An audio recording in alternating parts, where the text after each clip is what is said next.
Vous êtes plutôt motivation intrinsèque ou motivation extrinsèque? Quoi de mieux que de parler de motivation en ce début de semaine? Je vous explique ces deux concepts-là assez facilement. L'idée, c'est que si vous avez des questions ou autres, vous revenez vers moi parce qu'on pourrait en parler très longtemps de ces deux catégories-là de motivation. On commence avec la motivation extrinsèque. La motivation extrinsèque, une motivation qui est externe, qui est extérieure à nous-mêmes, c'est tout ce qui est de l'ordre de la punition, de la récompense, des jugements, des notes, des évaluations, des pénalités, des éléments qui finalement, si on fait quelque chose, on va atteindre quelque chose. Ou si on fait pas ça, on n'aura pas ça.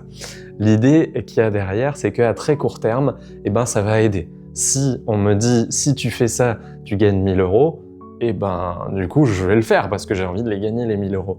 Si tu fais ça, tu prends un coup de fouet, ou si tu fais ça, tu prends une pénalité ou une amende, ça va me limiter, ça va me freiner, ça va me bloquer pour le faire, parce que finalement, j'aurais peur de ce qui va se passer, ou j'aurais très envie de ce qui peut arriver si jamais j'arrive à atteindre la récompense, si on est dans le cas de la récompense.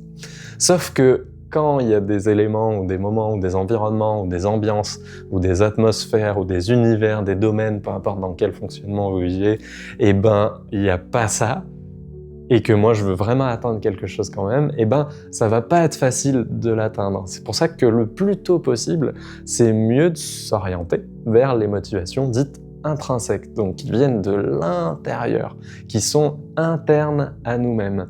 C'est-à-dire tout ce qui est de l'ordre de si je fais ça, je serai plus heureux, si je fais ça, je serai un meilleur citoyen, si je fais ça, j'aurai de meilleures valeurs, si je fais ça, j'aurai peut-être plus de reconnaissance parce qu'à l'intérieur de moi, je serai mieux dans mon amour-propre, par exemple, dans la reconnaissance envers moi-même, je serai peut-être plus heureux, je serai peut-être plus performant, je me sentirai peut-être plus fort. Des choses vraiment qui dépendent de nous et qui sont utiles à nous-mêmes, plutôt sur des concepts internes, intérieurs, qui vont nous aider à évoluer. On peut utiliser ces types de motivation partout, pour tout. L'idée, c'est à chaque fois que vous visez quelque chose, dites-vous pourquoi je le fais, quelle motivation, quel but il y a derrière. Si c'est un but externe, extérieur pour les autres, ou en dépendance des autres, ou avec une récompense, ou avec une punition, ou une pénalité, essayez de trouver ce qui peut être dans le même ordre d'idée, mais avec une récompense interne qui dépend de moi, mon amour-propre, ma valeur, ma force, mon aisance, qui est pour moi, que pour moi, uniquement pour moi, parce que ce sera beaucoup plus puissant à moyen, à long terme aussi. J'espère que cette vidéo vous a plu. Si vous avez des questions, si vous voulez mettre des commentaires, m'envoyer des messages, liker, partager, ce serait cool. Au moins, je pourrais revenir vers vous et interagir avec vous. C'est toujours appréciable. Et sinon, je vous dis à bientôt pour une prochaine vidéo.